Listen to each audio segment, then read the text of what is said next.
She kissed my husband's cheek right in front of the entire glass-walled conference room, acting as if I did not exist. His team laughed, and someone even shouted for them to do it again. He told me it was just office culture. Fine, if that is their culture, let us see what happens when I bring champagne to the most important meeting of their lives. My name is Hannah Peterson. I am 34 years old, born and raised in the sensible, flat plains of Iowa, where a handshake means a promise and personal space is a religion. I currently work as a senior data analyst for Halcyon Gate Consulting here in Riverton City. My job is to find the truth buried inside mountains of chaotic numbers. I look for patterns. I look for anomalies. I look for the things people try to hide in the margins of a spreadsheet. It is a quiet, unglamorous profession, and it suits me. But nothing in my decade of analyzing corporate risk could have prepared me for the data point I collected today. It was supposed to be a celebration. The invitation on my phone called it the Lumen Peak Product Launch and Family Appreciation Day. My husband, Nolan Blair, is the Chief Technology Officer at Lumen Peak, the darling startup of the Riverton tech scene. He is 36, brilliant, and currently riding the crest of a wave that is about to crash into a massive Series C funding round. The headquarters of Lumen Peak did not look like a place of business. It looked like a cathedral built to worship the ego. The walls were floor-to-ceiling glass, offering a panoramic view of the city skyline that cost more per square foot than my parents' entire house. Everywhere I looked, there were exposed brick walls, sleek Scandinavian furniture, and massive LED screens pulsing with the company's logo, a stylized mountain peak that looked aggressively optimistic. The air smelled of ozone and expensive espresso. 500 people were packed into the main atrium, a mix of exhausted engineers in hoodies and potential investors in Italian suits. I stood near a pillar, holding a glass of lukewarm white wine, feeling distinctly out of place in my department store dress. I looked fine. Objectively, I had blown out my blonde hair and worn the navy sheath dress Nolan said made me look classy. But in this room, classy was not the currency. The currency was disrupted. The currency was cool. And nobody was richer in that currency than Madison Cole. Madison is 32 years old, the vice president of product, and she is everything I am not. She comes from old East Coast money, possesses a razor-sharp wit, and has the kind of effortless beauty that makes other women feel like they are trying too hard just by standing near her. She is Nolan's direct superior, his work wife, his creative muse. When she walked onto the raised platform at the center of the room, the ambient noise dropped by half. She was wearing a white power suit that looked like it had been tailored on her body that morning. She grabbed the microphone with a confidence that bordered on arrogance. "Welcome, dreamers," Madison said, her voice amplified through the state-of-the-art sound system. "Today, we don't just launch a product, we launch a future." The room erupted. I clapped politely. Then, she called Nolan up. "And I couldn't do this without the brain. The engine. The man who turns my wildest demands into code," she said, sweeping her arm toward the side of the stage. "Our CTO, Nolan Blair." Nolan jogged up the steps, beaming. He looked handsome in the blazer I had ironed for him, but there was a frantic energy in his eyes that I didn't recognize. He stood next to her, and the dynamic shifted instantly. They weren't two colleagues standing side by side. They were a unit, a closed circuit. For the next 40 minutes, the live stream cameras rolled. This was being broadcast to the entire company and key stakeholders. Madison paced the stage, explaining the new algorithm. Every time she made a point, she physically connected with my husband. She touched his forearm to emphasize a statistic. She slapped his shoulder when he made a rehearsed joke. She leaned into his personal space to point at the demo screen, her hair brushing against his sleeve. It was a performance of intimacy. Then came the moment she acknowledged me. "We have sacrificed so much sleep for this," Madison said to the camera, her face glowing with the flush of success. "Nolan practically lives here. I think we even set up a cot for him in server room 3. The crowd chuckled. Madison scanned the front row until her eyes locked on mine. And we have to thank our favorite plus one, Hannah, for lending him to us. We promise to give him back eventually. Our favorite plus one, not his wife, not Hannah Peterson, the data analyst, just a plus one, an accessory. A guest in their world. I forced a smile, my cheeks burning, feeling the weight of 100 eyes glancing at me with pity before snapping back to the stars on stage. The demo concluded flawlessly. The numbers on the screen turned green. The proprietary code worked. The room exploded into applause, a roar of validation that seemed to shake the glass walls. "We did it!" Madison shouted over the noise. She grabbed Nolan's hand and pulled him to the absolute center of the stage, right in front of the primary camera lens. The applause was deafening. She looked at him, her eyes shining with adrenaline and something else, something possessive. "You are a genius, Blair," she said, her voice caught by the lavalier mic so clearly it sounded like she whispered it in my ear. Then, she leaned in. She placed one hand on his chest, rose on her tiptoes, and kissed him on the cheek. It wasn't a quick, polite peck. It was slow. It lingered for a full second, her lips pressed against his skin, branding him. When she pulled back, she kept her hand on his chest and looked directly into the camera, then swept her gaze over the team gathered below. "He belongs to this team first," Madison declared, her voice teasing but edged with steel. "And to his wife second." The reaction was visceral. The engineering team whooped. Someone let out a wolf whistle. I saw phones thrust into the air, capturing the moment for Instagram stories and internal Slack channels. A guy in the back shouted, "Kiss him again." I stood frozen. My wine glass felt like it was about to shatter in my grip. Time seemed to distort, slowing down just enough for me to see the details others missed. I saw Nolan's face. He didn't pull away. He didn't look uncomfortable. He was flushing pink, laughing, basking in her adoration. And then I saw Madison's eyes. She looked past Nolan's shoulder, straight at me. For a fraction of a second, the professional mask slipped. There was a glint in her eyes, a smirk. It was a look of pure, unadulterated victory. She wasn't just celebrating a product launch. She was marking her territory. I turned and walked out. I didn't run. I didn't cry. I just walked toward the exit, my heels clicking a sharp, angry rhythm on the polished concrete floor. Nolan caught up to me in the parking garage 10 minutes later. He was breathless, still high on the dopamine of the launch. "Hannah, hey, wait up," he called out, jogging to catch the elevator door before it closed. "Where are you going?" "The after party is just starting." Madison opened the good scotch. "The good scotch," I repeated, my voice flat. I didn't look at him. I watched the floor numbers change. "Is that before or after she declares ownership of you again?" Nolan sighed, a sound of exaggerated patience that made my blood boil. "Oh, come on. Don't start this. Not tonight." "She kissed you." "Nolan," I said, turning to face him. The confined space of the elevator made the air feel thin. "In front of your entire company, in front of the investors, she told the world I came second. It was a cheek kiss. Hannah. It was theatrical," Nolan said, throwing his hands up.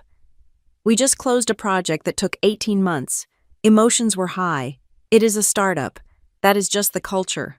We are tactile. We are a family." "That is not family," I snapped. "That is disrespectful. She humiliated me." "You are being sensitive," Nolan said, shaking his head. "You are looking for problems because you feel left out. Nobody else thought it was weird. The team loved it. It shows unity. It shows she thinks she owns you." The elevator doors opened onto the lobby level. Nolan put a hand on the door to stop it from closing, but he didn't step out with me. "Look, I have to go back up," he said, checking his smartwatch, another Lumen Peak prototype. "I can't leave right now. It would look bad. Go home, take a bath, and we will talk when I get back, okay?" He didn't wait for an answer. He let the door slide shut between us. I was left staring at my own reflection in the brushed metal. I walked into the lobby restroom. It was empty, smelling of lemongrass and sanitized wealth. I dropped my purse on the marble counter and gripped the edge of the sink until my knuckles turned white. I stared at myself in the mirror. I saw a woman who had supported Nolan for 7 years. I saw the woman who paid the rent when he was coding in a basement. I saw the woman who proofread his pitch decks at 3 in the morning. And now, I was the +1. I was the obstacle to his team's unity. I was the sensitive wife who didn't understand their culture. A sob threatened to climb up my throat. Hot and jagged, I squeezed my eyes shut. No, I took a deep breath, counting to 10. When I opened my eyes, the tears were gone. In their place was something cold and hard. I am a data analyst. I do not operate on emotion. Emotion is messy. Emotion leads to errors. Nolan and Madison thought this was just a moment. They thought they could rewrite reality with a laugh and a dismissive wave of their hands. They thought I would go home, cry into a pillow, and eventually apologize for ruining his big night. They were wrong. I reached into my bag and pulled out my phone. I opened a new note file. I typed the date. I typed the time. I typed a description of the event, the exact wording of Madison's joke, and the names of the 3 people who filmed it. I looked at myself one last time in the mirror. I wasn't going to make a scene. I wasn't going to be the jealous, hysterical wife. I was going to be the observer. I was going to collect my data. I was going to build my case. If this was their culture, I would study it. I would document it. And when the data set was complete, I would use it to burn their glass castle to the ground. The kiss was not the beginning. If that kiss had been an isolated incident, perhaps I could have accepted Nolan's excuse that it was just the adrenaline of the launch or the eccentric culture of a high-pressure startup. I might have even laughed it off as a clumsy attempt at camaraderie. But data analysis teaches you that there is no such thing as an isolated data point. There are only trends, patterns, and outliers. And Madison Cole was a pattern that had been emerging in my marriage for the better part of a year. I drove home from the launch party in silence, the streetlights of Riverton City blurring into streaks of amber and white. My mind did not replay the kiss on the stage. Instead, it rewound further back, pulling up the archives I had tried so hard to delete. I went back to the very first time I met her. It was 6 months ago at a happy hour event Lumen Peak hosted at a rooftop bar downtown. Nolan had just been promoted to Chief Technology Officer, and he was desperate for me to meet his new team. I remember wearing a sensible wool coat because the autumn wind was biting, while Madison stood near the heat lamps in a sleeveless silk top that probably cost more than my first car. Nolan had guided me over to her, his hand resting on the small of my back, a gesture that felt protective then, but feels possessive now. "Madison," he had said, his voice full of that eager puppy dog energy he gets around her. "This is Hannah. Finally, the 2 worlds collide." Madison had turned slowly, holding a martini glass with a stem so thin it looked like it might snap. She looked at Nolan first, smiling broadly, and then her eyes slid to me. She did not offer a hand to shake. She did not smile. She just scanned me from my boots to my hair, an assessment that took less than 3 seconds and seemed to conclude that I was of no strategic value. "So nice to meet you," she said, her tone flat. Before I could respond, she pivoted her body 45 degrees back toward Nolan. "Did you see the latency report from the server migration? The numbers are gorgeous. Nolan, truly poetic." They spoke for 10 minutes about server architecture while I stood there, holding my purse, a ghost in my own conversation. Finally, during a lull, Nolan nudged me. "Hannah is a data analyst, actually," he said, trying to bridge the gap. "She is the one who taught me how to read a regression chart properly." Madison looked at me again, her eyebrows lifting in mock surprise. "Oh, you are in, what was it, marketing, something like that." "Risk analysis," I corrected her, keeping my voice steady. "At Halcyon Gate." "Right, Halcyon," she said, making the name of my firm sound like a retirement home. "Well, someone has to draw the slides, I suppose. We just build the future over here." She laughed, a light, tinkling sound that invited everyone else to join in on the joke that I was boring and they were revolutionaries. That was the first cut, a paper cut, barely visible, but it stung. Over the next few months, the cuts became deeper and more frequent. Madison developed a nickname for me. She never used it to my face in a serious setting, always with a laugh, always when there was an audience. She called me the consultant wife. It sounded harmless to the uninitiated, but the way she said it implied that I was a temporary fixture, a vendor, someone who billed by the hour rather than someone who had equity in the heart of the man she was standing next to. Then there was the incident with the wine. It happened 2 months ago at a celebration dinner for closing their Series B funding. We were at a steakhouse where the waiters wore white gloves. The table was covered in bottles of expensive Cabernet. I had reached for a bottle to pour myself a glass when Madison's hand shot out and intercepted the neck of the bottle. "Oh, not for you, Hannah," she said loudly. The table went quiet. She picked up a pitcher of water and poured it into my crystal goblet. "We need to keep that sharp analyst brain of yours sober, to balance us out. We will handle the getting drunk part for you." The table erupted in laughter. Nolan laughed the hardest. I sat there, staring at the clear water in my glass while everyone else toasted with deep red wine. It was a power move, pure and simple. She had infantilized me. She had decided who was part of the communion and who was the designated driver. I drank the water, smiling until my jaw ached, because making a scene would only prove that I was not cool enough for their world. But the worst intrusions happened within the walls of my own home. Madison did not respect the clock. To her, time was just another resource to be exploited.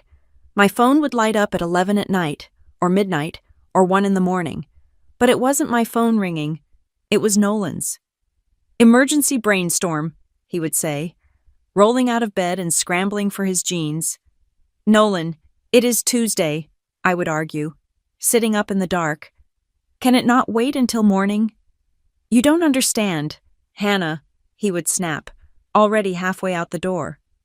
"The code doesn't sleep. Madison has a breakthrough on the user interface, and she needs me to verify the back-end support right now.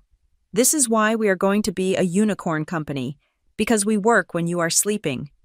When you are sleeping, as if my rest was a weakness, as if my desire for a normal marriage was a lack of ambition. We canceled date nights. We missed my sister's anniversary dinner. We postponed our vacation to the coast because Madison had a crisis that could only be solved by the two of them huddled over a laptop in a dimly lit bar until 2 in the morning. I felt like a guest in my own life, waiting for the scraps of time Madison Cole deigned to leave behind. One specific memory stands out, sharper than the rest. It was a dinner party at Madison's penthouse apartment. The view was spectacular. The furniture was uncomfortable, and the conversation was insufferable. Madison was holding court at the head of the table, telling a story about how their software was going to change the way humanity interacted with information. "We are not just writing code," she declared, her eyes shining with manic intensity. "We are saving the world from inefficiency. We are practically doing God's work, just with better syntax." She paused, taking a sip of her drink, and then looked directly at me across the centerpiece of exotic flowers. "It is hard for civilians to understand," she said softly. "People outside the industry just see a product.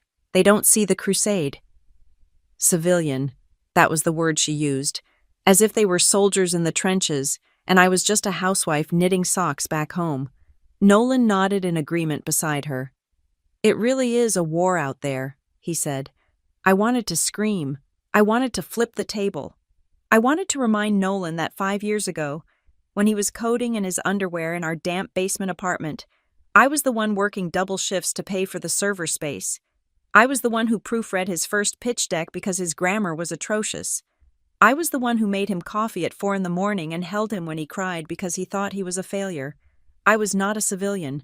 I was the supply line. I was the infrastructure. Without me, there would be no Lumen Peak. There would be no Nolan Blair for Madison to steal. But I said nothing.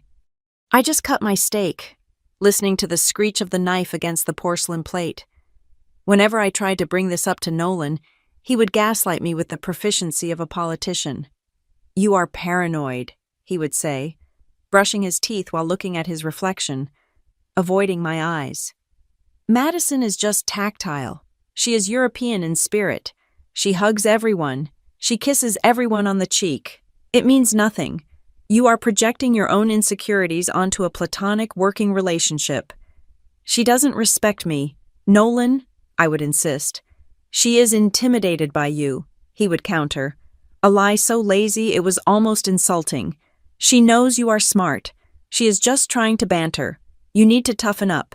Hannah, if we go public, the scrutiny will be worse than this. I need a partner who can handle the pressure, not someone who crumbles because of a joke about water." So I stopped talking. I stopped complaining. I started watching. I sat in the car in our driveway, the engine cooling down with quiet ticking sounds. The house was dark. Nolan was still at the party, drinking the good scotch, celebrating his victory. The pain in my chest was not just jealousy. Jealousy is simple. Jealousy is wanting what someone else has. This was erased. Madison Cole was systematically editing me out of the story of my husband's success. She was rewriting the history of Lumen Peak to feature only two protagonists, the visionary and the architect. I was being retconned into a footnote. I looked at my reflection in the rearview mirror. The tears had dried, leaving tight tracks on my skin. I wiped them away with the back of my hand. Nolan was right about one thing. I am an analyst. I analyze risk. I analyze structural integrity. And I knew something that Madison Cole, with all her charisma and frontline experience, seemed to have forgotten. Every structure has a load-bearing limit. You can only pile on so much weight, so much pressure, so many lies, before the steel bends and the glass shatters. "You want a stage, Madison?" I whispered to the empty car. "Fine, I will give you a stage, but be careful. It is a long way down." I opened the car door and stepped out into the cool night air. I didn't go inside to cry. I went inside to boot up my laptop. It was time to stop being the wife and start being the consultant. And the first thing a good consultant does is audit the books. I stopped asking Nolan for apologies. I stopped waiting for him to realize that his workplace dynamics were disrespectful. In the days following the launch party, I became a ghost in my own marriage, but a very observant one. I did not scream, and I did not cry. Instead, I opened a file in the secure drive of my personal cloud. I named it simply the Madison Protocol. Every interaction became a data point. Timestamp Tuesday, 11:15 at night. Activity text message received by Nolan Blair. Content: Need you to look at this API call. Can't sleep without you fixing it. Analysis manufactured urgency designed to assert dominance over domestic time. I was no longer the jealous wife. I was the lead investigator in a case that nobody else knew was open. The universe, it seemed to me, has a dark sense of humor. 3 days after the champagne incident, I walked into the glass-walled conference room at Halcyon Gate Consulting. My managing partner, a gray-haired man named Marcus who valued discretion above oxygen, placed a thick folder on the table. "We have a unique situation, Hannah," Marcus said, tapping the folder. "We have been approached by Orion Apex Capital. They are looking to lead the Series C funding round for a local unicorn. I believe you are familiar with Lumen Peak." The air in the room went still. Orion Apex Capital was the whale. If they invested, Lumen Peak would move from a successful startup to a publicly traded empire, but Orion was known for being ruthless. They did not just write checks. They tore companies apart to see how the engines worked before buying the car. "They want a full due diligence audit," Marcus continued. "Financials, operational risks, data integrity, and corporate culture. They specifically requested Halcyon because we are known for finding the skeletons in the closet." I stared at the logo on the folder. It was the same mountain peak that hung in my husband's office. "I have a conflict of interest," I said automatically. "Nolan is the chief technology officer. I cannot lead this audit." "We know," Marcus said. "And legally, You cannot be the signatory on the final report. However, Orion knows about your connection. Paradoxically, they view it as an asset. They want someone who understands the ecosystem. We want you to recuse yourself from the official team, but remain on as a silent advisor. You guide the team on where to look.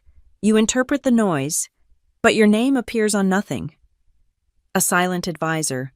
The role Madison had tried to force me into the Invisible Woman was now the very thing that gave me the keys to the kingdom. I will do it, I said. The following week, I began spending time at the Lumen Peak headquarters, ostensibly to have lunch with my husband or to use their collaborative working space. While my office was being fumigated a lie Marcus had backed up with a fake invoice. Because I was the +1, the consultant wife, nobody paid attention to me. I was just furniture. That was their mistake. You should always pay attention to the person taking notes. I found my first crack in the foundation in the form of Samir Patel. Samir was 29 years old, a compliance officer who had been poached from a major bank 3 months ago. He looked like a man walking to the gallows. I found him in the communal kitchen, staring into a cup of black coffee as if hoping to drown himself in it. You look like you are carrying the weight of the world. Samir, I said, sliding onto the stool next to him. I kept my voice casual, friendly. He jumped, spilling a little coffee. Oh, Hannah. Hi. Just quarter-end stress. You know how it is. I do know, I said. I analyze risk for a living, and I know the look of a man who is staring at numbers that do not add up. Samir glanced around. The kitchen was empty. He looked at me, really looked at me, and saw not the CTO's wife, but a fellow analyst, someone who spoke the language of truth. It is the churn rate, he whispered. The user retention numbers. They are supposed to be the crown jewel of the pitch deck for Orion. And, I prodded gently, and they are soft, Samir said, his voice trembling slightly. We lost 2 major enterprise clients last month.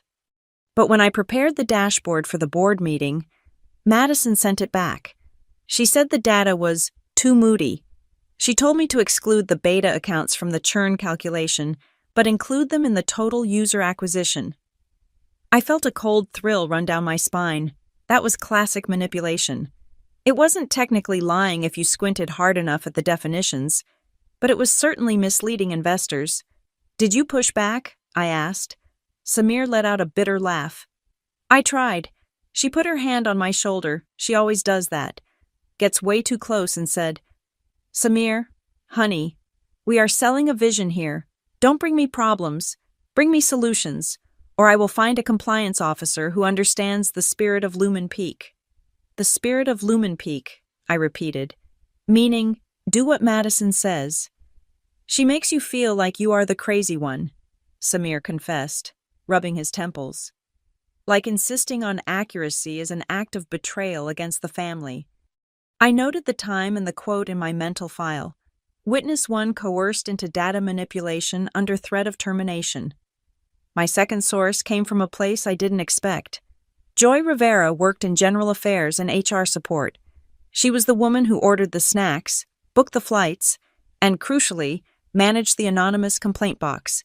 She was invisible to the executives, treated like a servant, but I made a point of remembering her kids' names. I brought her a latte from the expensive place down the street. We sat in a quiet corner of the lobby. Nolan is lucky to have you, Joy said, sipping the foam.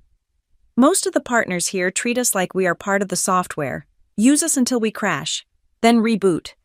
It seems intense, I said. Madison certainly has a unique leadership style. Joy's face tightened. She looked around to ensure no one was listening. Unique is one word for it.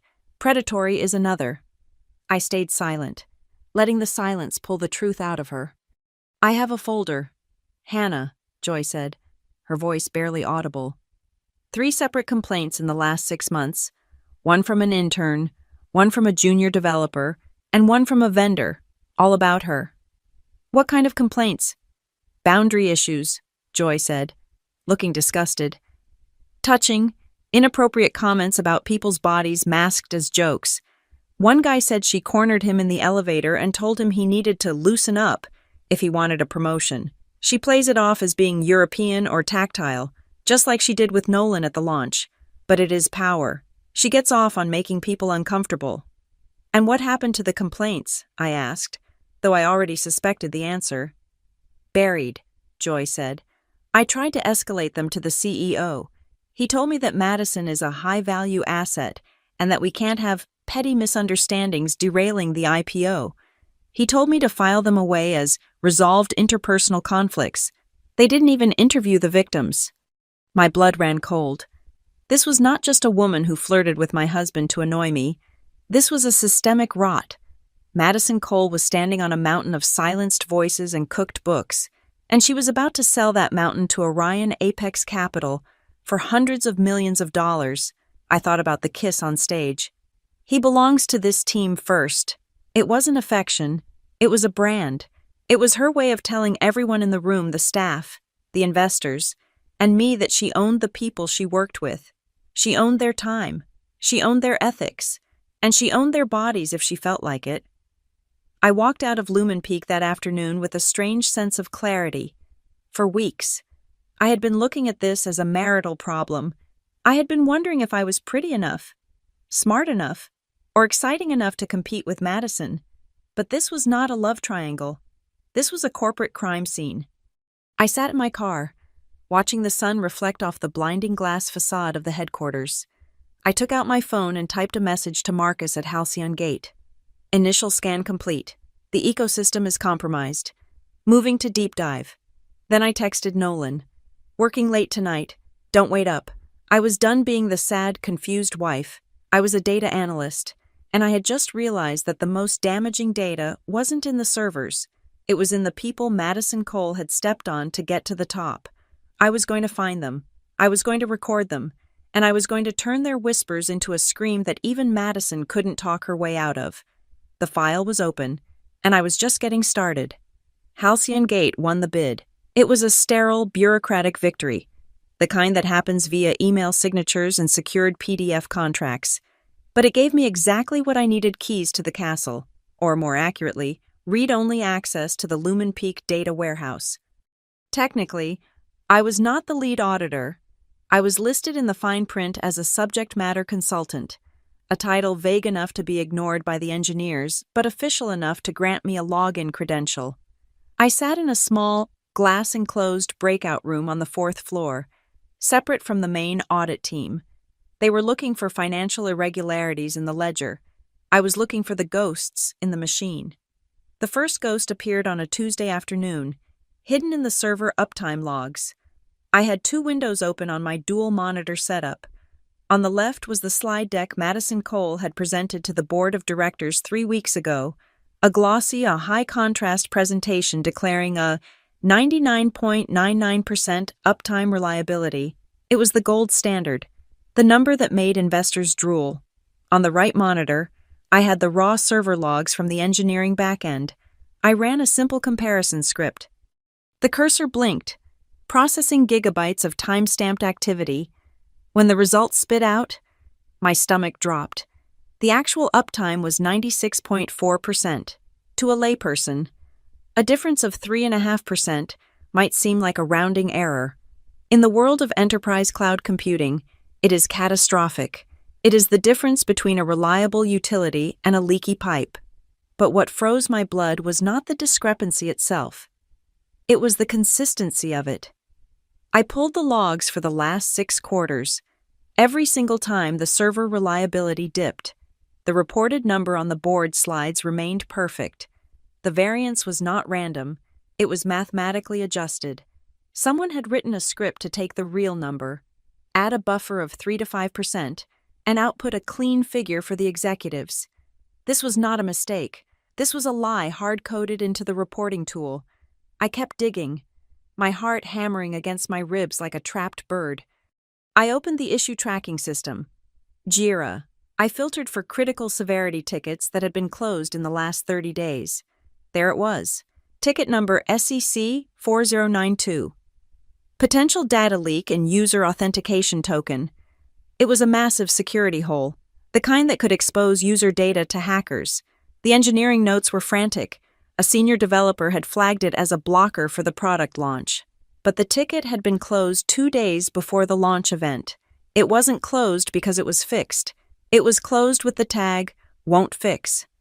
I checked the authorization log for the ticket closure. The user ID was M. Cole. Madison had manually overridden a critical security warning, silencing the engineers so she could stand on that stage and tell the world there were 0 critical issues. She had wagered the safety of every single user against her need for a perfect press conference. But then, I found something worse. Something that turned the cold. Professional dread into personal nausea. I wanted to see who had signed off on the uptime reports. I traced the approval chain for the falsified dashboards. The final approval required a cryptographic signature from the Chief Technology Officer. I opened the metadata for the Q3 performance report. There, at the bottom, was the digital certificate verified by Nolan Blair. I looked at the timestamp. The signature was applied at 11:42 at night on a Thursday. I remembered that Thursday. Nolan had come home at 7. We had ordered Thai food. We watched a movie. He had been sitting on the couch with me, his phone on the coffee table. He hadn't opened his laptop all night. He couldn't have signed it, unless he gave someone else his private key, or unless he had set up an auto-sign feature for specific users. I felt like the floor was tilting. I needed to hear him say it wasn't true. I needed him to tell me his account was hacked. I waited until we were home that night. Nolan was in the kitchen, making a protein shake, looking relaxed, completely unaware that his wife had spent the day dissecting his professional integrity. "Nolan," I said, leaning against the doorframe, holding my tablet. "I was looking at the diligence files today, just to get a head start for the team." He stiffened slightly but didn't turn around. "Yeah, find anything interesting, hopefully? Our code is as clean as I say it is." "I found a discrepancy in the uptime logs," I said, keeping my voice flat. "And I found your digital signature on a report that contradicts the raw data. It was signed when you were sitting right next to me on the sofa." Nolan stopped shaking the bottle. He set it down on the counter with a thud that sounded too heavy in the quiet kitchen. He turned around, wiping his hands on a towel, his expression guarded. "Hannah, you are misreading the logs," he said, his voice tight. "The internal logs capture maintenance windows. We exclude those from the board reports because planned downtime doesn't count against reliability. That is standard industry practice." "And the signature?" I asked. "How did you sign a document when you were watching a movie with me?" He sighed, a sound of frustration, not guilt. "I have a standing approval with the analytics team. If the numbers are within a certain variance, my key auto-signs it, so I don't have to wake up at midnight for paperwork. Look, why are you digging into this? Are you trying to find a problem?" "I am not trying to find a problem. Nolan, I found a lie, a 3% lie, and Madison closed a critical security ticket as "won't fix" right before launch. Did you know about that?" "That ticket was a false positive," Nolan snapped, his face flushing red. "Madison and I discussed it. It was a glitch in the testing environment, not the live product. We closed it to clear the queue." "You are looking at things without context. Hannah, you are looking at metadata and thinking you understand engineering." "I understand that you are altering data to secure funding," I said quietly. "That is fraud. Nolan, if Orion finds this, and the real auditors will find this, you could go to jail. Not just lose your job. Jail." "Stop using that word," he hissed, stepping closer to me. "Nobody is going to jail. This is how startups work. You fake it until you make it. We fix the uptime in the next sprint. We patch the security hole next week. But we need the money from Orion to pay the engineers to do that work. It is a cycle. Every company does it. Don't be naive." I looked at him, really looked at him. I saw the fear behind his anger, but more than that, I saw corruption. It wasn't just Madison. Nolan wasn't a victim being manipulated by a sorceress.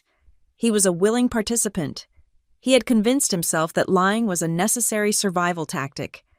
He had chosen to close his eyes so the wheel could keep turning.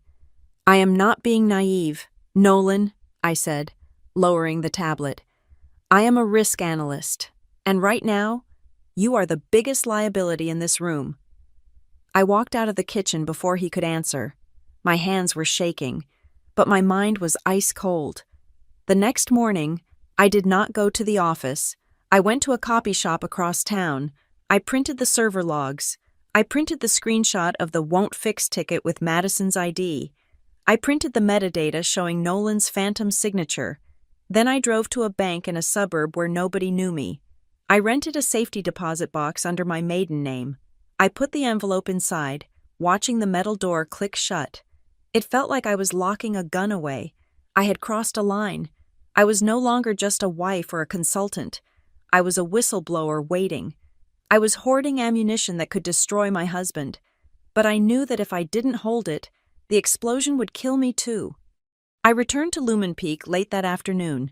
The office was thinning out, the sun casting long, golden shadows across the polished concrete floors. I found Samir Patel in his cubicle, the glow of his monitor illuminating his exhausted face. He looked up when I approached, his eyes wide. He knew I had been digging. Game recognizes game. "You saw it, didn't you?" he asked softly. He didn't specify what it was. He didn't have to. "The uptime," I said. "And the ticket." Samir took off his glasses and rubbed his eyes. "I used to work for the SEC," he said, his voice barely a whisper. "Enforcement Division. I left because the hours were killing me. I thought a startup would be different. More energy. More hope." He looked around the sleek, expensive office, at the ping-pong tables and the fully stocked micro-kitchens. "I have seen this pattern before." "Hannah," Samir said. "It starts with rounding up a decimal point. Then it becomes a bad quarter. Then it becomes full-blown revenue recognition fraud. Madison isn't just polishing the numbers. She is inventing a reality that doesn't exist, and she is dragging everyone into the hallucination." "Does Nolan know the extent of it?" I asked, though I feared the answer. Samir hesitated. "He is the CTO. He has to know, or he has chosen to know exactly enough to be useful, but not enough to be guilty. Willful ignorance is still fraud in the eyes of the law." I nodded slowly. The pieces were all there. This wasn't just about a kiss. It wasn't just about workplace disrespect. This was a heist. Madison and Nolan were trying to sell a hollow shell to Orion for $200 million. If the deal went through, they would be rich. They would be the golden couple of the tech world, and I would be the consultant wife, clapping in the background while the foundation rotted beneath us. But if the deal collapsed and the truth came out, "We need to be careful, Samir," I said. "If we pull this thread, the whole sweater unravels, and we are wearing it." "I know," Samir said, putting his glasses back on. "But I can't sign those compliance forms for the audit. I won't go to prison for Madison Cole's ego." "You won't have to," I promised him. I walked back to my glass box. The weight of the key to the safety deposit box heavy in my pocket. I had the data. I had a motive. Now, I just needed the moment. The digital evidence appeared on my screen at 11:30 at night. I was sitting in our living room, the blue light of my laptop the only illumination in the house, scrolling through the internal Slack channels of Lumen Peak. As a consultant for the audit, I had read only access to the general channels, a privilege I am sure Madison Cole had forgotten to revoke. I saw it on a channel named Random Fun. It was a boomerang video, a looping clip that lasted only 1 second but replayed infinitely. In the video, Nolan was sitting in an office chair, holding a plastic cup of beer. Madison was there, wearing a skirt that was far too short for a workplace. She dropped her weight onto his lap, sitting squarely on his thighs, threw her head back in a fake laugh, and then bounced up again, down, up, down, up. Her hand was on his chest. His hand was hovering near her waist. The caption beneath it read, "When your right hand deserves overtime bonuses." The timestamp showed it had been posted 2 hours ago. Below it, a dozen laughing emojis from the engineering team. My stomach turned over. It was a physical sensation, like the elevator dropping 10 floors in a single second. I felt bile rise in my throat. This was not a misunderstanding. This was not a cultural difference. This was my husband serving as a piece of furniture for another woman's amusement. The front door unlocked. Nolan walked in, smelling of craft beer and exhaustion.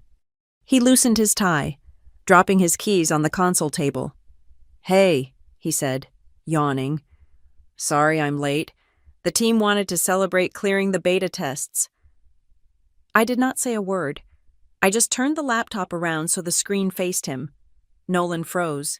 The loop played on. Madison bouncing on his lap. Down, up, down, up. "Explain this," I said.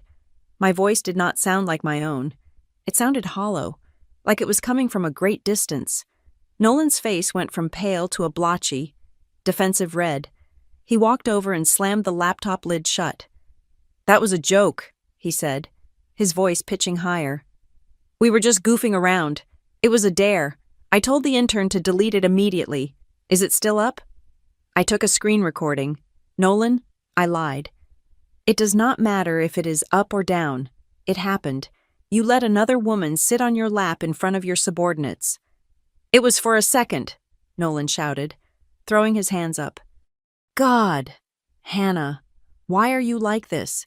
Why do you have to dig through the Slack channels looking for things to get angry about? You are obsessed." "I am obsessed with respect." I stood up, my legs shaking. "I am obsessed with the fact that your boss treats you like a gigolo and you treat me like a nuisance." "She is not treating me like a gigolo. She is treating me like a partner." Nolan paced the room, running his hands through his hair. "You do not understand the pressure we are under. You do not understand the startup world. It is intense. We blow off steam. Sometimes lines get blurred, but it means nothing." "It means something to me," I said quietly. "Well, maybe you need to grow thicker skin," Nolan snapped. He turned to face me, his eyes hard. "Do you know what is at stake here? Hannah, do you have any ideas? If this deal with Orion goes through next week, my equity is worth $5 million. $5 million. That is life-changing money. That is a house in the Hamptons. That is to retire at $40. He took a step closer, pointing a finger at my chest. "I am eating dirt for us. I am letting Madison be Madison because she is the golden goose. If I have to let her sit on my lap for a second to keep her morale up so we can close this deal, I will do it. And if you were supportive, if you actually wanted us to win, you would understand that. You would tolerate a little bit of drama in exchange for total financial freedom." I looked at him. I looked at the man I had married when he was driving a rusted sedan and wearing thrift store sweaters. He was gone. In his place was a stranger who believed that $5 million was the price tag for his dignity and my humiliation. "I do not want the money. Nolan," I said. "Not if it costs this." "Then you are an idiot," he said. The silence that followed was louder than the shouting. It was the sound of a marriage breaking. I walked past him into the bedroom. I did not pack a suitcase. That felt too final, too cliché. I just grabbed my purse, my keys, and the folder of evidence I had brought home from the office. "Where are you going?" Nolan asked from the hallway. "Hannah, don't be dramatic. It is midnight.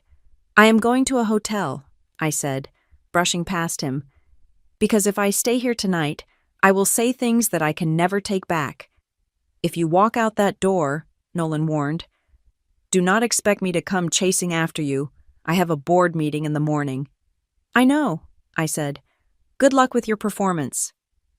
I drove for 20 minutes before I realized I had nowhere to go. I didn't want to go to a hotel. The silence would be deafening. I turned on the radio to drown out the sound of my own breathing. The late-night financial news was on. The anchor's voice was smooth and confident. And in tech news, market analysts are buzzing about the upcoming partnership between Orion Apex Capital and Riverton's own Lumen Peak, the radio said. Insiders call Lumen Peak the ethical alternative to big tech, a company built on transparency and family values. The deal is expected to bring $50 million into the local economy. I laughed. It was a dry, hacking sound that hurt my throat. Transparency, family values.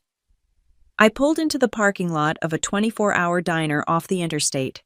The neon sign buzzed with a dying electrical hum. Inside, it smelled of burnt coffee and disinfectant. I sat in a booth in the back corner, far away from the 2 truck drivers eating eggs at the counter. The waitress, a woman in her 60s with tired eyes, poured me a cup of coffee without asking. It was lukewarm and tasted like mud. I wrapped my hands around the mug, needing warmth. I stared at the napkin dispenser. I pulled out a paper napkin and a pen from my purse. I needed to analyze this. I needed to stop feeling and start thinking. I drew 3 columns. Column 1, divorce. I could hire a lawyer tomorrow. I could cite irreconcilable differences. I could take half of his future assets and walk away. The outcome. I leave. Nolan keeps his job. Madison gets her funding. They spin a story that I was the jealous, crazy ex-wife who couldn't handle their success. They win. They get rich. The fraud continues. Column 2. The whistleblower. I could take the folder in my bag and drive straight to the SEC regional office, or I could upload everything to the dark web. The outcome: Lumen Peak implodes immediately. The stock goes to zero. Nolan goes to prison. Madison goes to prison. But so does Samir. So does the junior engineer who just bought his first house. The receptionists, the janitors, the support staff. 300 people lose their jobs overnight. I become the pariah of the city, the woman who nuked a local success story. Column 3. Surgical strike. I stared at the 3rd column. The ink bled slightly into the cheap paper. I thought about the kiss. I thought about the boomerang video. Nolan was right about one thing: Madison Cole was the golden goose. But he was wrong about the nature of the bird. She wasn't laying golden eggs. She was eating the other animals in the farmyard. Madison didn't kiss Nolan because she loved him. She didn't sit on his lap because she couldn't control her passion. She did it to show the room that she could. She did it to mark him. It was a power play. She wanted to prove that she was the alpha, that rules did not apply to her, and that everyone else existed solely to support her narrative. If I simply divorced Nolan, I was giving her exactly what she wanted: full custody of my husband and his complete devotion to her company.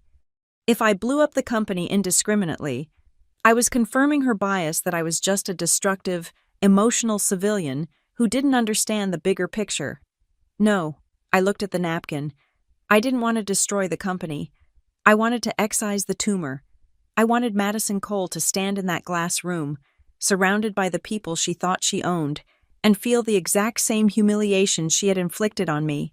I wanted to strip away her armor of culture and success and leave her naked in the light of the truth. I wanted to hurt her. The realization was not hot.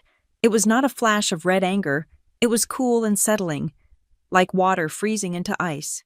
I picked up the pen and wrote under column 3, the champagne option. I remembered the email notification I had seen earlier that day. The family appreciation champagne toast scheduled for the signing meeting. Madison loved champagne. She loved the pop of the cork, the spray of the foam, the performance of celebration.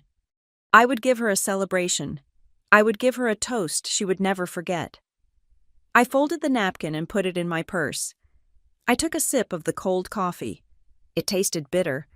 But for the first time all night, I didn't feel sick. I wasn't the jealous wife anymore.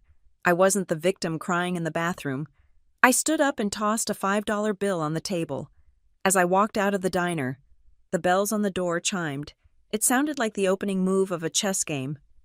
I got into my car and started the engine. I wasn't going to a hotel. I was going home. I would sleep in the guest room. I would iron Nolan's shirt in the morning. I would play the role of the chastened, accepting wife for exactly 2 more weeks. Because now I had a plan, and like any good analyst, I needed time to clean the data before I presented the final report. I met Samir Patel at a coffee shop called The Rusty Spoon, located 3 miles south of the tech district. It was the kind of place where the tables were sticky, the music was too loud, and most importantly, nobody from Lumen Peak would ever be caught dead there. I slid a manila envelope across the scratched wooden table. Inside were the printed logs I had retrieved from my safety deposit box. The raw login timestamps juxtaposed against the edit history of the quarterly reports. "Look at the user ID on the edits," I said, keeping my voice low. Samir adjusted his glasses. Scanning the rows of data, he traced a line with his finger. M. Cole, Madison. She accessed the finalized database 3 hours after the audit lock. She manually adjusted the retention percentages. He looked up at me, his face pale in the neon light of the open sign. This isn't an error, Hannah. This is a script. She is running a script to smooth out the volatility. It is a pattern, I said. And patterns are evidence. Samir looked around the shop, then leaned in closer. I have something better than logs. He reached into his backpack and pulled out a black, ruggedized external hard drive. He placed it on the table like it was a loaded weapon. I mirrored the data warehouse, he whispered. About 40% of it, the financial projections, the raw churn data, the real server uptime logs. I started downloading it 2 months ago when she asked me to massage the numbers. I figured if the Securities and Exchange Commission ever kicked down the door, I needed proof that I wasn't the architect of this mess. I call it my insurance policy. I stared at the black box. That wasn't just insurance. It was a nuclear warhead. You are brave, Samir, I said. I am terrified, he corrected me. But I am more terrified of going to federal prison for a woman who doesn't even know my last name. We were not alone in this. The next day, I cornered Joy Rivera in the parking lot of a grocery store. I knew she did her shopping on Thursday nights. It was an ambush, but I didn't have the luxury of politeness anymore. When she saw me, she looked like she wanted to bolt. I can't talk here, Hannah, she said, gripping the handle of her shopping cart. You don't have to talk, I said. Just look at this. I showed her a screenshot on my phone.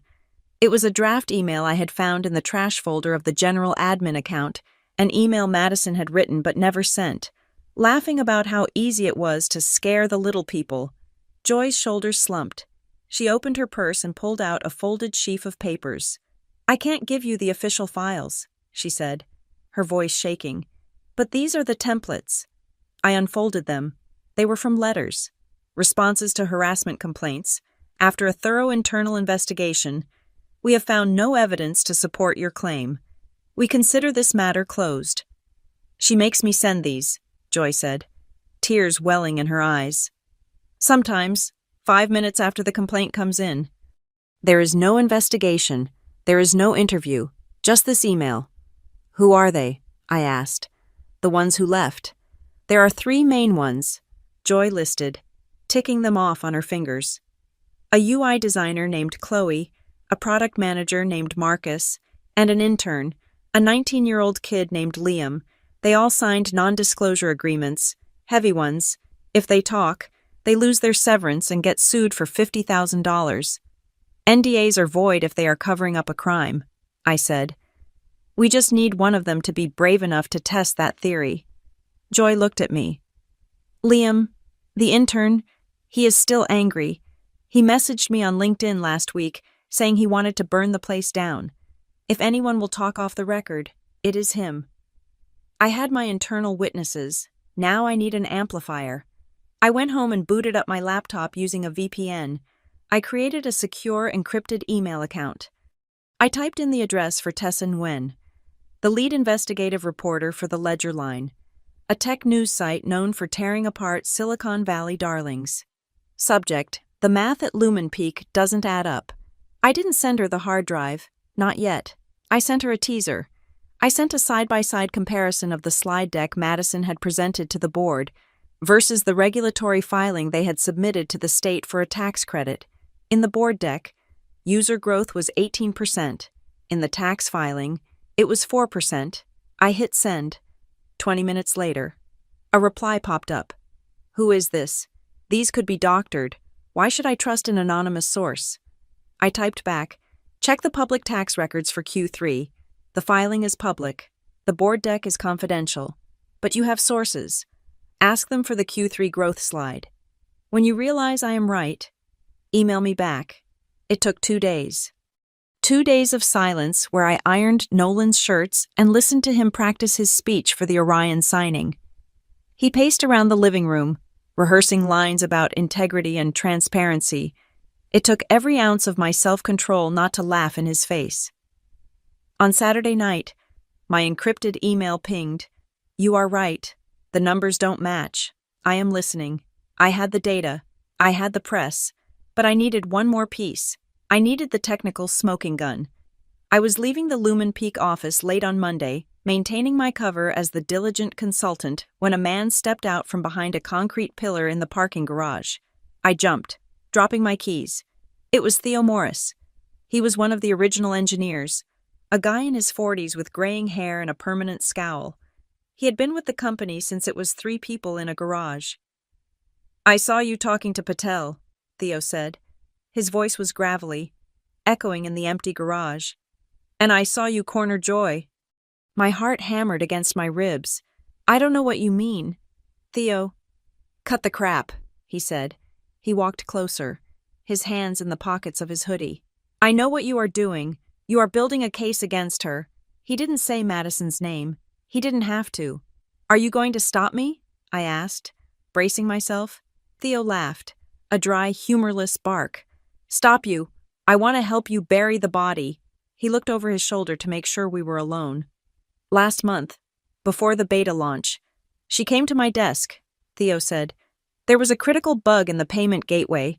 It was double charging users. She told me to fix it, but not to log the fix date as today. She told me to backdate the code commit to 2 weeks ago. Why? So it would look like the bug was fixed before the diligence period started," Theo said. "She wanted to show Orion a clean history. I refused. I told her that was a fraud.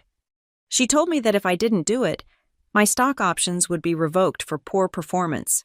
So I did it, but I kept the original commit log on my private server." He looked at me with tired, angry eyes. "I am an engineer. Hannah, I build things that work. She is turning my code into a slot machine that only pays out for her. I want out, and I want her gone."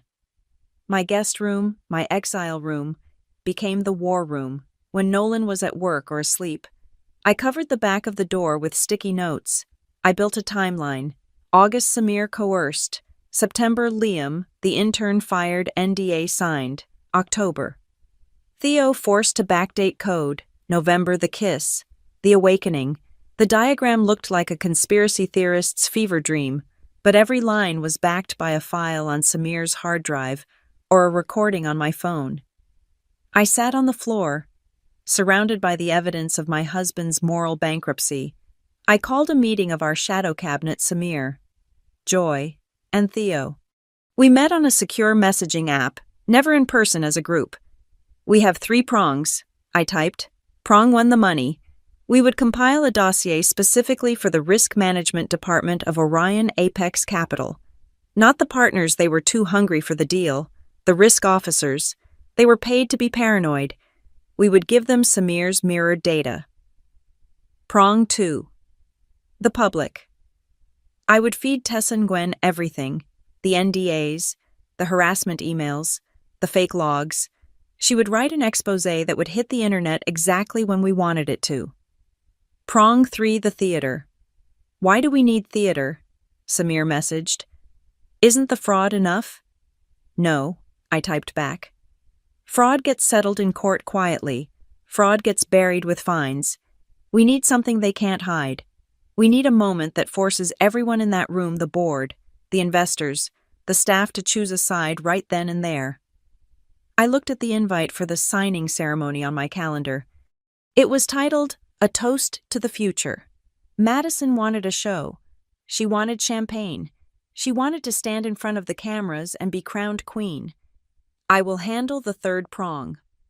I wrote to the group, "I am bringing the refreshments." I closed the laptop. In the other room, I heard Nolan talking in his sleep. He sounded distressed.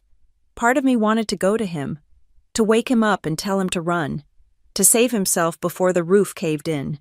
But then I remembered the boomerang video. When your right hand deserves overtime bonuses, I turned off the light. The only way to save him, if he could be saved at all, was to burn down the house he was hiding in. The timeline was set. The players were in position. All that was left was to pop the cork. The timeline was set for 14 days out. Orion Apex Capital was sending their full partner team, the gods of the checkbook, to the Lumen Peak headquarters for the final diligence meeting. If the meeting went well, if the handshake happened, the term sheet would be signed right there on the mahogany table. Madison sent an email to the entire company at 8 in the morning on a Monday. The subject line read, "Our engagement day." I read it on my phone while drinking black coffee in my kitchen. The body of the email was nauseatingly sentimental. She compared the partnership with Orion to a marriage, a union of vision and capital. She spoke about trust, about transparency, and about the bright future waiting for every employee who held stock options. Attached to the email was a high-resolution photo of a bottle of expensive champagne, resting in a bucket of ice, with the Lumen Peak logo superimposed over the label.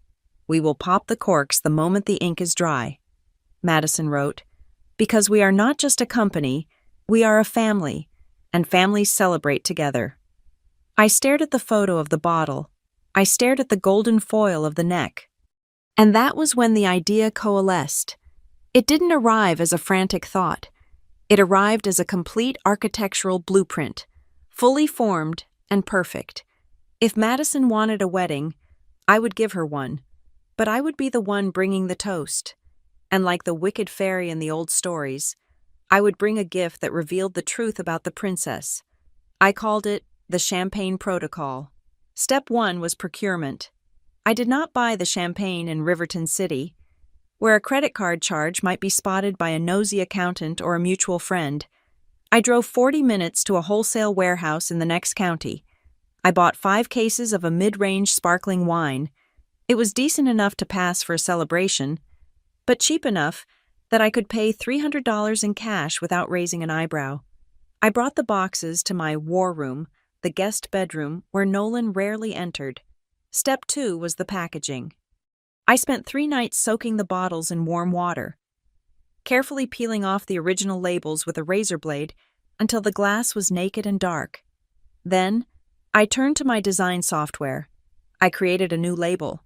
It looked elegant at first glance, mimicking the minimalist aesthetic of high-end brands. The background was a sleek, matte charcoal, but the text was not the name of a vineyard. In a sophisticated serif font, printed in gold leaf ink on transparent adhesive paper.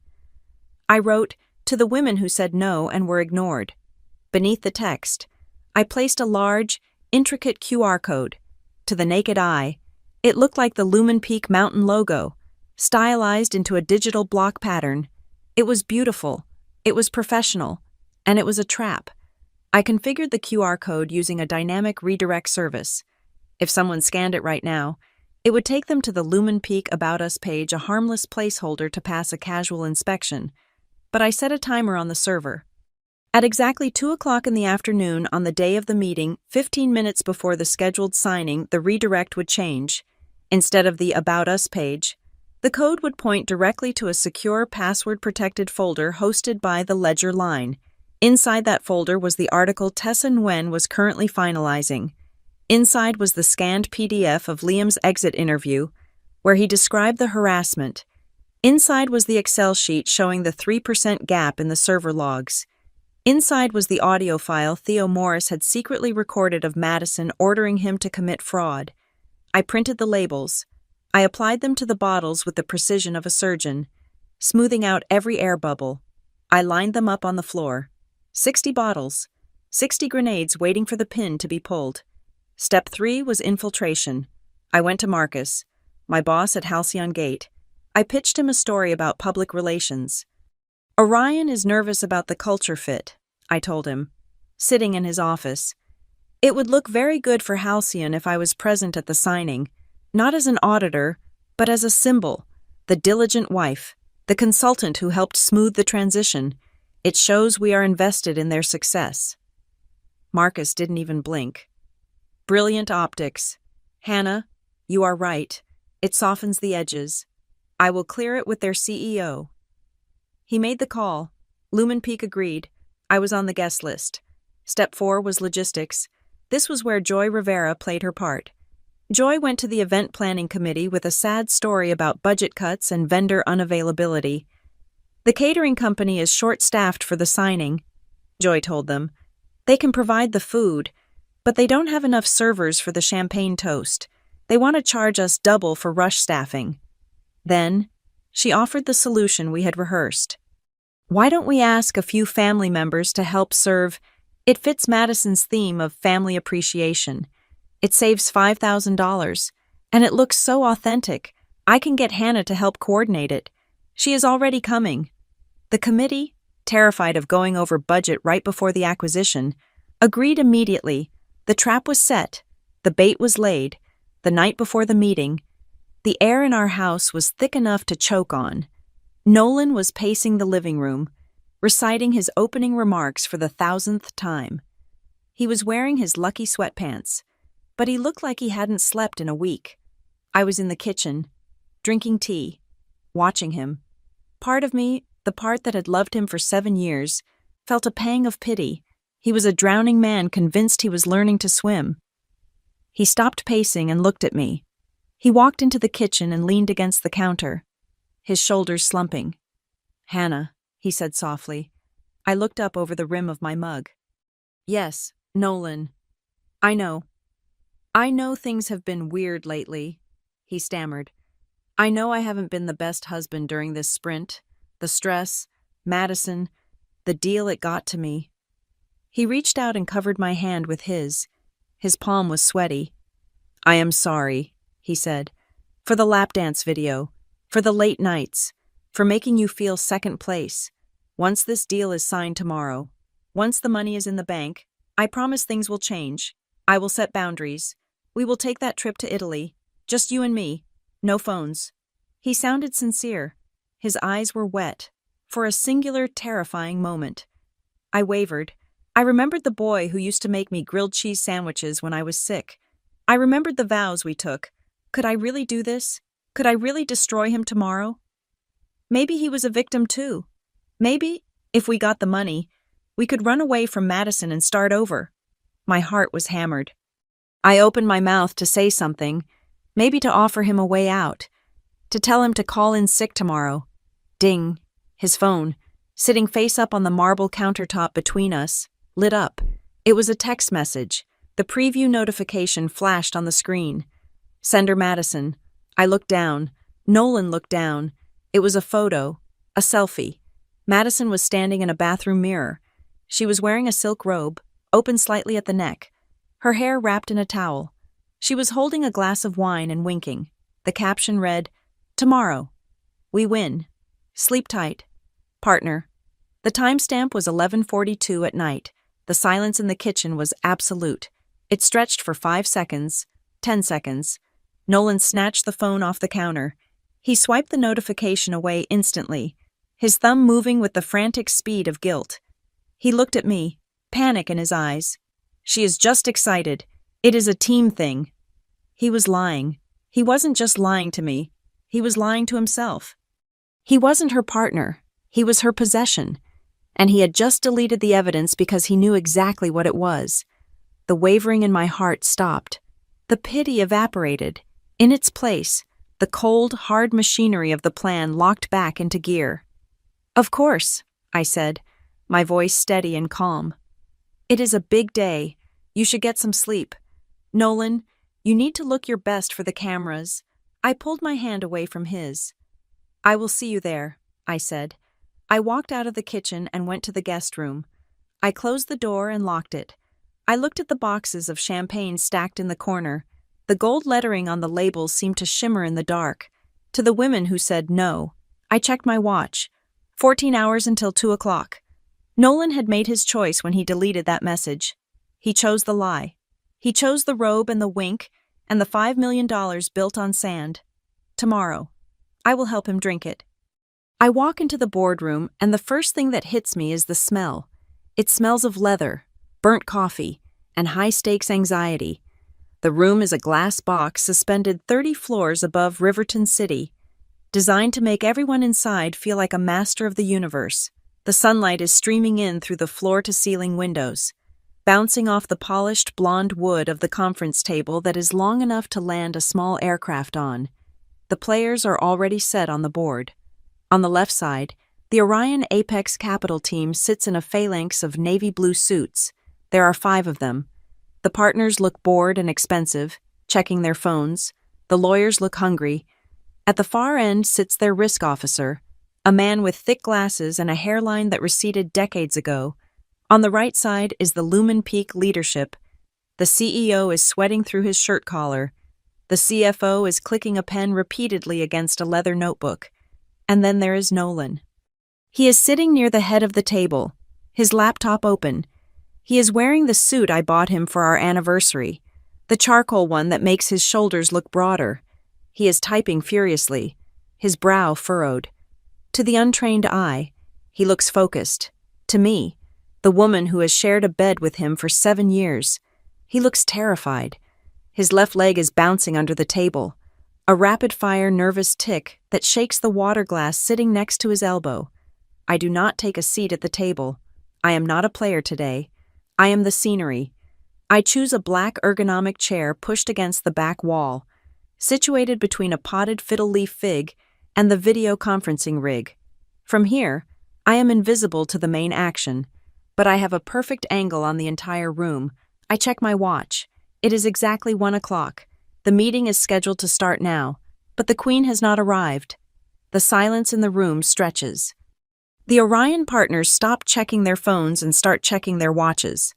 The CEO clears his throat, looking at the door, then at Nolan.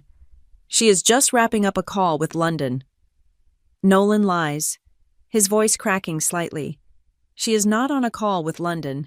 She is standing in the hallway, waiting. I know her playbook now. Making people wait is the first power move. It establishes that her time is more valuable than their money. At 7 minutes past 1, the double glass doors swing open. Madison Cole enters the room like a detonation. She is wearing a cream-colored pantsuit that stands out violently against the sea of dark blazers. Her heels click a sharp, authoritative rhythm on the hardwood floor. She is holding nothing, no laptop, no notebook, no pen. She is the only person in the room unencumbered by the need to take notes. "Gentlemen," she says, her voice projecting to the back of the room without effort. "Apologies. We had a breakthrough on neural net architecture this morning, and I lost track of time, but I promise, what I have to show you is worth the wait." She does not apologize for being late. She reframes it as a sign of her genius. The partners at Orion sit up straighter. They like genius. Genius makes them money. Madison walks the length of the table. She ignores the empty chair at the head, the one reserved for her. Instead, she walks behind the row of chairs where the Lumen Peak team is sitting. She stops behind Nolan. My breath catches in my throat. The air in the room seems to freeze. I grip the armrests of my chair until my fingers ache. Madison places both hands on Nolan's shoulders. It is a possessive, heavy gesture. She squeezes his trapezius muscles, leaning her weight onto him. Nolan freezes. He does not pull away. He stares straight ahead at his laptop screen, his neck flushing a deep, guilty red.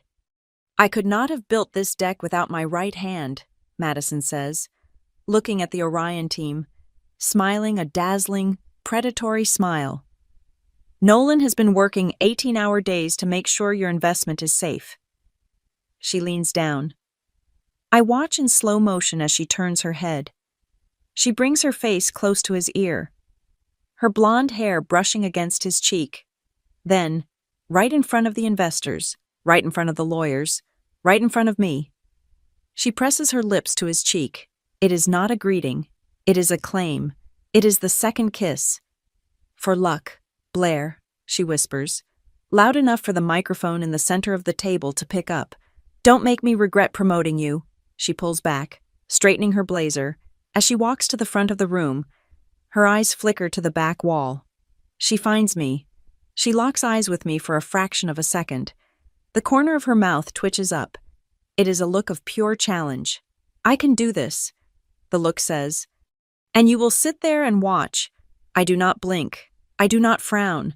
I keep my face entirely blank, the mask of the supportive consultant. But under the table, I check my watch again. 1:10 in the afternoon. Someone else noticed. Leah, the youngest associate on the Orion team, is sitting 2 seats down from the risk officer. She is sharp, ambitious, and clearly not part of the boys' club. When Madison kissed Nolan, Leah's eyebrows shot up toward her hairline. She glanced at Nolan, then at Madison, and then she turned slightly to look at me in the back of the room. She sees the discomfort. She sees unprofessionalism. She picks up her pen and writes a note in the margin of her legal pad. I cannot read it from here, but I know it is not a compliment. "Let's begin," Madison says. Clapping her hands together, the lights dim. The massive LED screen at the front of the room flares to life. For the next 40 minutes, Madison is mesmerizing. I have to give her credit. She is a world-class salesperson. She weaves a narrative that makes LumenPeak sound like the savior of the digital age. "We are not just building software," she says, pacing in front of the glowing charts. "We are building an ethical framework for the future. Transparency is our currency. Trust is our product." The slides flash by. Revenue growth up 20%, customer retention 98%, Net Promoter Score 75. The numbers are beautiful, they are perfect, and they are mostly fiction. I watch the Orion partners nodding. They are doing the mental math, calculating their bonuses. They are already sold. They want this to be true so badly that they are ignoring the smell of ozone and lies. "Our server reliability is unmatched," Madison says, bringing up the slide with the fake uptime stats. 99.99%. We have had 0 critical downtime in 6 quarters. Nolan shifts in his seat. He knows this is a lie. He signed the report that hid the crashes. He keeps his eyes fixed on the mahogany table, refusing to look at the screen. "Impressive," the lead partner from Orion says, tapping his gold pen on the table. "Those are industry-leading numbers." "We demand excellence," Madison says, beaming. Then, a hand goes up. It is the risk officer at the end of the table, the man with the thick glasses. He does not look mesmerized. He looks confused. "Ms. Cole," he says, his voice dry and scratching. "I am looking at your slide 14 regarding user growth in the second quarter. You are showing an 18% increase." "Correct," Madison says, her smile not faltering. "It was a banner quarter." "Right," the risk officer says. He shuffles a stack of papers in front of him. "The thing is, my team pulled the public tax credit filings LumenPeak submitted to the state for the same period. To qualify for the small business credit, you reported a growth of only 4%. The room goes silent. The only sound is the hum of the projector fan. This is the first crack.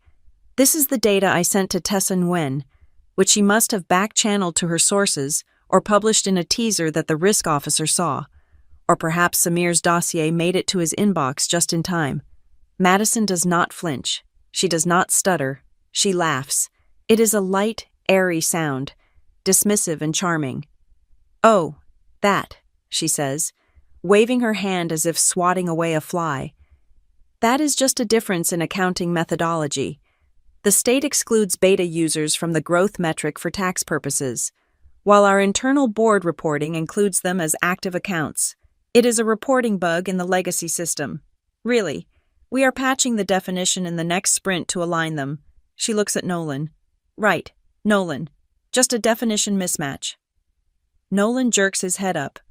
He looks like a deer in headlights. "Yes," he croaks.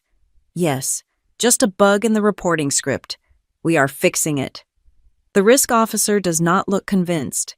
He stares at Nolan for a long moment. "A 14% variance is a very large bug," he notes. "We will send you the reconciled data by end of day," Madison promises, moving seamlessly to the next slide. "Now, let's talk about our roadmap." The moment passes. The partners relax. They accept the excuse because they want the deal to happen. But Leah, the associate, does not relax. She writes something else in her notebook. I lean forward slightly, squinting. I can make out the slant of her writing. She underlines the words, "undisclosed discrepancy." I look at the digital clock on the wall. It is 5 minutes past 2 in the afternoon. According to the schedule I set with Tessa Nguyen, the article titled, Inside Lumen Peak's culture of silence and data manipulation is cued to go live at 15 minutes past 2. 10 minutes. I shift my gaze to the door. Joy Rivera is standing just outside the glass, holding a clipboard. She catches my eye. She gives a barely perceptible nod. The catering cart is ready. The champagne is on ice. The bottles with the labels I spent 3 nights perfecting to the women who said no are chilling in the silver buckets. Madison is wrapping up her pitch. "So," she says, spreading her arms wide, "we have the tech, we have a team, and with Orion's partnership, we have the capital to conquer the market. Are there any final questions before we celebrate?" "No," the lead partner says, closing his folder. "I think we are ready to move to the signing." "Excellent," Madison says. She looks triumphant. She looks like she has just gotten away with murder. I took the liberty of arranging a toast, because in my family, we do not sign contracts without bubbles. She snaps her fingers at the door. I check my watch again. 13 minutes past 2. My heart is hammering against my ribs like a trapped bird. This is it. There is no turning back. The article is 2 minutes away. The bottles are coming through the door. I stand up from my chair in the back of the room. "Actually," I say, my voice loud and clear in the sudden silence. Every head turns to look at me. Madison freezes, her arm mid-gesture. Nolan spins around in his chair, his eyes wide with panic. "I will help with the champagne," I say, walking toward the door. "I want to make sure everyone gets a glass." I open the door and smile at Joy. "It is time," I whisper. "The storm has arrived, and I am the one holding the lightning rod." I checked the time on my phone. It was exactly 13 minutes past 2 in the afternoon. "Excuse me," I said, standing up and smoothing my skirt. "I have to take a call from the managing partner at Halcyon Gate. It is urgent regarding the final compliance sign-off." The CEO of Lumen Peak nodded vigorously, eager to keep the auditors happy. "Of course, Hannah, go ahead." I walked out of the glass box, the heavy door sealing the silence behind me. I didn't go to a quiet corner to make a call. I walked straight to the service elevator where Joy Rivera was waiting. She was standing next to a silver catering cart loaded with ice buckets. The neck of every bottle was wrapped in gold foil, but the bodies were dark, bearing the custom labels I had applied with shaking hands the night before. Joy looked like she was about to be sick. Her knuckles were white as she gripped the handle of the cart. "Are you sure about this, Hannah?" she whispered, her eyes darting toward the security cameras. "This isn't just Madison. This is the whole company. If we wheel this in there, we are burning the village to save it." I reached into my blazer pocket and pulled out a thick white envelope. I handed it to her. "This is my resignation letter," I said. "I signed it this morning. I'm not asking you to do anything I am not willing to pay for." I looked at the cart, then back at her. "If we don't do it, nobody will," I said. "And Madison wins. Do you want her to win?" Joy took a deep breath. She looked at the envelope, tucked it into her apron, and then straightened her back. The fear in her eyes hardened into resolve. "Let's serve some drinks," she said.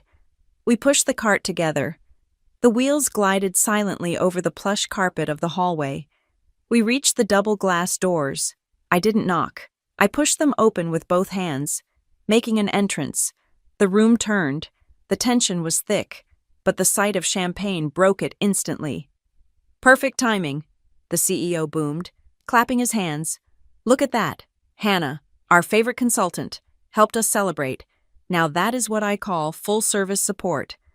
Madison was standing at the head of the table. She smiled at me, a thin, patronizing expression that said she thought I was finally accepting my place as the help. "Thank you, Hannah," she said, her voice dripping with faux sweetness. "Pass them around. We have a lot to toast to." I picked up the first bottle. The glass was cold and wet against my palm. I walked over to the Orion side of the table first. I placed a bottle in front of the lead partner. I made sure to rotate it so the label faced outward, toward him, toward the room, to the women who said no and were ignored. I moved down the line, bottle after bottle, label after label. I moved with the efficiency of a dealer dealing cards at a blackjack table. Madison, impatient as always, walked over to the cart and grabbed a bottle for herself. She didn't look at it. She just felt the weight of it, the promise of victory. "Get a picture of this," she commanded the company photographer who was hovering in the corner. She held the bottle up high, posing with her other hand on her hip. She beamed at the lens. She held the bottle perfectly straight. Through the viewfinder, the camera lens focused. It captured Madison's triumphant smile. And right below it, in sharp, gold leaf font, it captured the accusation she was holding in her own hand. To the women who said no and were ignored. And right next to the text, the large, intricate QR code. I stood back near the wall, my heart thudding so hard I thought it would crack a rib. I looked at Leah, the sharp-eyed associate from Orion. She was staring at the bottle I had placed in front of her boss. She frowned.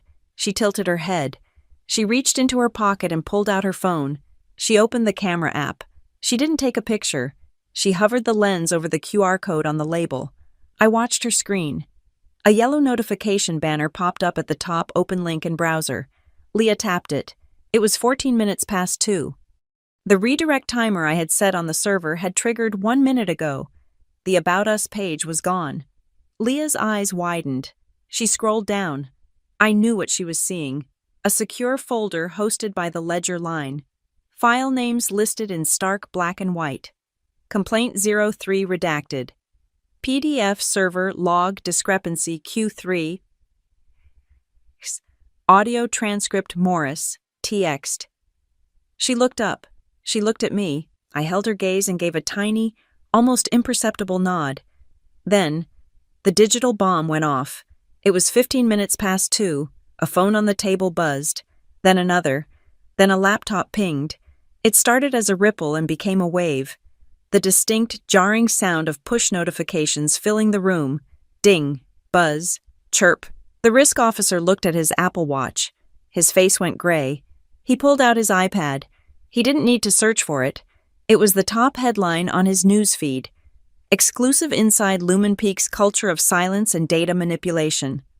The lawyer for Orion, a man who had been smiling seconds ago, suddenly pulled a mobile hotspot device from his briefcase and slammed it onto the table to get a faster connection. He scrolled furiously for 10 seconds, then he stood up. "Stop," he barked. The room froze. "Nobody drink," the lawyer ordered, his voice cutting through the air like a whip. "Put the bottles down, now." The Orion partners, trained to listen to their legal counsel above all else, dropped their hands from the bottles immediately. But Madison didn't hear him, or she refused to hear him. She was still posing. She was still in her movie, where she was the star and everyone else was just applauding. She gripped the cork of her bottle. She twisted it. Pop! The sound was like a gunshot in the sudden silence. White foam erupted from the neck of the bottle, spilling over Madison's manicured hands, dripping onto the expensive conference table, splashing onto the floor. "Woo!" Madison cheered, looking around, expecting laughter, expecting applause. She was met with absolute, terrifying silence. She blinked, the smile faltering on her face. She looked at the Orion team. They were not looking at the champagne. They were looking at her with a mixture of horror and disgust. The lead partner of Orion slowly picked up the bottle I had placed in front of him. He turned it in his hands. He read the label out loud, his voice low and dangerous. To the women who said no and were ignored. He looked up at Madison. "Ms. Cole," he said, and the temperature in the room seemed to drop 20 degrees. "In our diligence disclosures, you signed a statement affirming there were no pending internal investigations." He tapped the screen of his phone, where the article was now open. "Have you ever disclosed to us any internal complaints regarding sexual harassment or the manual alteration of server performance logs?" Madison stood there, the champagne bottle still foaming in her hand, the sticky liquid running down her wrist. She looked at the partner. She looked at the label. She looked at the camera. For the first time in her life, she didn't have a line. I stood by the wall, watching the foam settle on the table. It looked like sea foam. It looked like wreckage. The glass box of the conference room, which had been a sanctuary of silence and power just minutes ago, shattered into a chaotic archipelago of panic. The room divided itself into distinct islands of activity. In the corner nearest the window, the Orion Apex Capital team huddled together like a phalanx of soldiers under siege, their heads bent low over the lawyer's laptop, scrolling through the damning article that was currently trending on social media. On the opposite side, the Lumen Peak leadership was disintegrating. The chief executive officer was pacing in a tight circle, his face the color of ash, barking into his phone at an external crisis management firm. The public relations director sat frozen, staring at her hands, her fingers trembling as she tried to draft a press release in her head that could possibly contain a nuclear explosion. Madison Cole stood alone at the head of the table. The champagne foam was still dripping from her hand, pooling on the mahogany. She looked like a statue that had been toppled but refused to crumble. She slammed her hand down on the wet table, the sound sharp and desperate. "This is ridiculous!" Madison shouted, her voice shrill, trying to regain command of a room she had already lost. "You are reacting to a hit piece written by a tabloid blogger. These are lies fabricated by disgruntled ex-employees who couldn't hack the pace of a high-growth startup. There is no data manipulation. There is no harassment." Leah, the Orion associate, did not even look up from her tablet. She spoke with a voice as cold and clear as cut glass. "Ms. Cole," Leah said, tapping her screen. "The dossier linked in this QR code contains PDF scans of internal human resources complaints. I am looking at case number 409. It details a complaint regarding inappropriate physical contact and retaliation." Leah looked up then, her eyes locking onto Madison's. "I just cross-referenced the case number with the diligence data room access logs you granted us yesterday." Leah continued. "The file name exists in your internal directory. The file size matches exactly. You can call them disgruntled, but you cannot call this data fabricated. The hash keys match."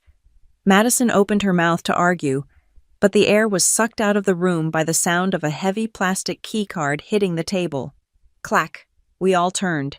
Samir Patel had stepped forward from the back of the room. His face was drained of blood, looking terrified, but he stood with his back straight. "It is not fabricated," Samir said. His voice shook, but it carried. "I am the compliance officer. I mirrored the data warehouse 2 months ago because I was instructed to alter the churn rates for this meeting. I have the original logs on an encrypted drive.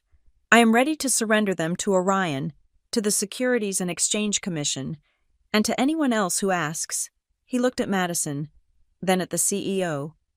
"I will not go to prison for your stock price." Samir said, "I resign." The silence that followed was absolute. It was the sound of a billion-dollar valuation evaporating into thin air. Suddenly, the large monitor at the front of the room flickered. The face of the chairman of the board, dialing in from New York, filled the screen. He had been watching the entire feed. His expression was not angry. It was terrifyingly bureaucratic. "Madison," the chairman said, his voice amplified by the surround sound speakers. "Sir, listen to me," Madison pleaded, turning toward the screen, her charm offensive shifting into overdrive. "This is a coordinated attack. If we just hold the line, Madison Cole is effectively suspended from all executive duties pending an independent third-party investigation," the chairman announced, speaking over her. "Security will escort her from the building immediately. Cut her feed." "You can't do this," Madison screamed, stepping toward the camera. "I built this. You are nothing without—" The audio cut out abruptly. Her mouth kept moving, contorted in rage, but no sound came out. A moment later, the video feed of the room went dark on the screen as the IT department killed the connection. Madison stood there, a silent scream trapped in her throat, stripped of her amplification. The CEO of Lumen Peak wiped sweat from his forehead and turned to the Orion partners, his hands held up in surrender. "Look," he stammered, "we will clean the house. We will terminate the bad actors. We are committed to total transparency. The product is still sound. The code is good. We can still make this deal work." The lead partner from Orion stood up. He closed his leather folio with a finality that sounded like a coffin lid slamming shut. "We do not just invest in code," the partner said, buttoning his suit jacket. "We invest in culture, and your culture is a liability we cannot afford. The deal is frozen indefinitely," he signaled to his team. They stood up in unison and walked out the door without looking back. In the chaos of the room, clearing out security guards entering, executives shouting, Nolan walked over to me.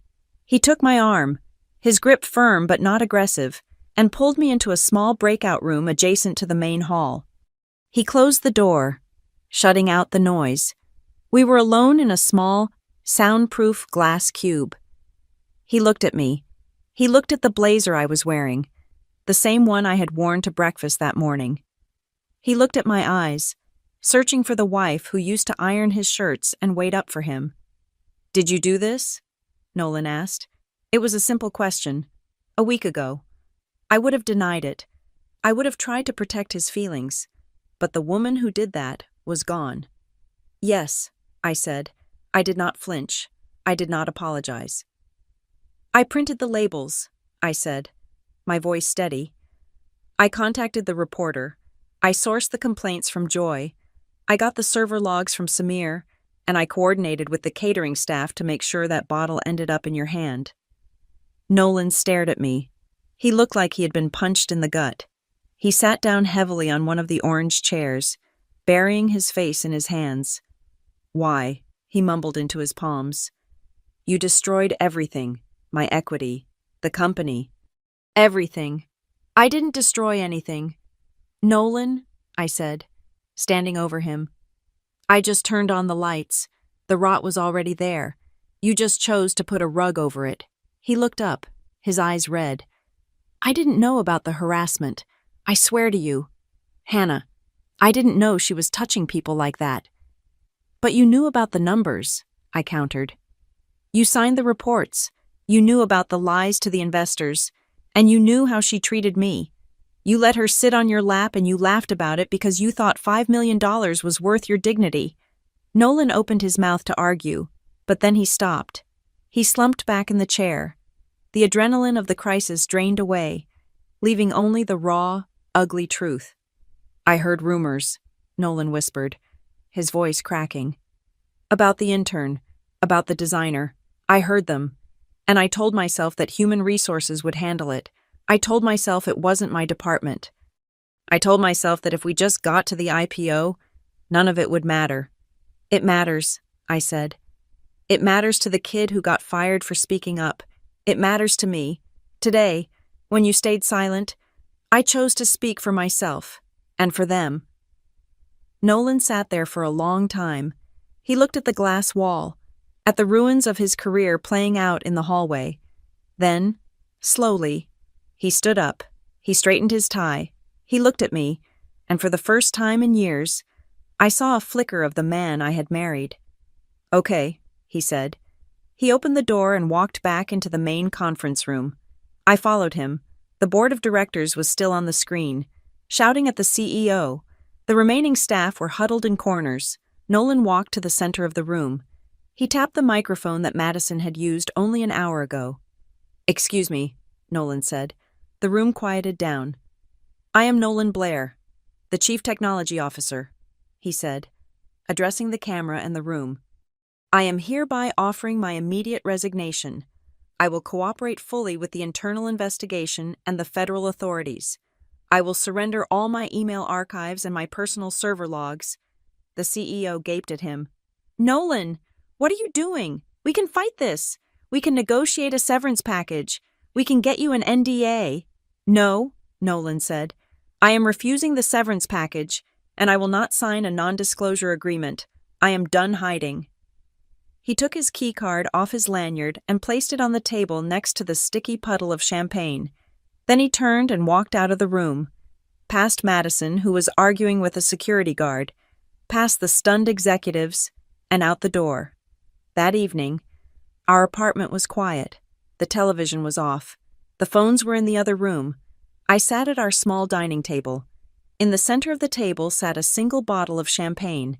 It was the one bottle I had kept from the case, the only one without a label. It was dark, naked glass. Nolan sat opposite me. He looked exhausted, stripped of his title, his equity, and his ego. I reached out and popped the cork. It was a soft sound, not a celebration, but a punctuation mark. I poured 2 glasses. "Are we celebrating?" Nolan asked quietly. "No," I said. "We are negotiating." I took a sip. The wine was dry and sharp. "I did not do this to save our marriage." "Nolan," I said, looking him in the eye. "I did this for me. I did this because I refused to be a footnote in your success story. I refused to be the victim." Nolan nodded, looking down at his hands. "I know. I lost my way. Hannah, I got addicted to the idea of being important. I am sorry." "Sorry is a start," I said, "but it is not a solution. If you want to stay in this apartment tonight, there are conditions." I listed them out, counting on my fingers. 1. Therapy, real therapy, not a life coach. 2. Total financial transparency, no hidden accounts, no secret equity deals. 3. You never, ever let anyone disrespect me again. Not for a job, not for a check, not for a laugh. I pushed his glass toward him. "And understand this," I said softly. "I am not the woman who waits for you anymore. I am the woman who plans. If there is forgiveness, it will be on my timeline, not yours." Nolan looked at the glass. He looked at me. He saw the strength in my face that he had ignored for so long. He reached out and took the glass. "I understand," he said. He didn't drink. He just held it, acknowledging the weight of the chance I was giving him. I stood up and walked to the window. Below us, the city of Riverton was a grid of golden lights. Far in the distance, I could see the top of the Lumen Peak building. The massive LED logo on the roof, usually bright and pulsing, was dark. They had turned it off. I took another sip of champagne. I didn't smile a wide, victorious smile. I just smiled a thin, private smile. The kind of smile you wear when you realize that you are the author of your own story. Madison was gone. The lies were exposed. And I was still standing. Thank you so much for listening to this story. I would love to hear where you are tuning in from. So please leave a comment down below and share your thoughts on Hannah's decision. Don't forget to subscribe to Zoe Revenge Stories, like this video, and smash that hype button so this story can be heard by even more people.